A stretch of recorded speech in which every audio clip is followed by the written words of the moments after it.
আমি স্বরলিপি। আজ আমার লেখা কবিতা বিশ্ববিবেক। সেদিন সাগরের শিলাখণ্ডে ধ্যানমগ্ন মহারিষি ধ্যাননেত্রে দেখলেন নিদ্রিত ভারতের অতীত গরিমা আর ভবিষ্যতে অতীতকে ছাপিয়ে যাবার বিপুল সম্ভাবনা।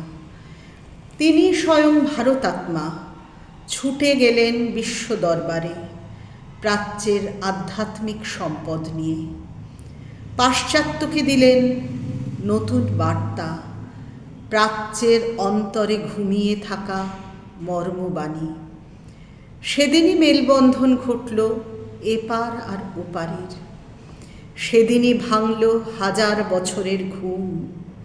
মৃতপ্রায় দেহে সঞ্চারিত হল প্রাণ। আবার যাচ্ছে ভারত ভূমি আধ্যাত্মিকতার হাত ধরে, অপ্রেম থেকে প্রেমে, হিংসা থেকে ভ্রাতৃত্বে, বিভেদ থেকে মৈত্রীতে, বন্ধন থেকে অন্তরাত্মার মুক্তিতে।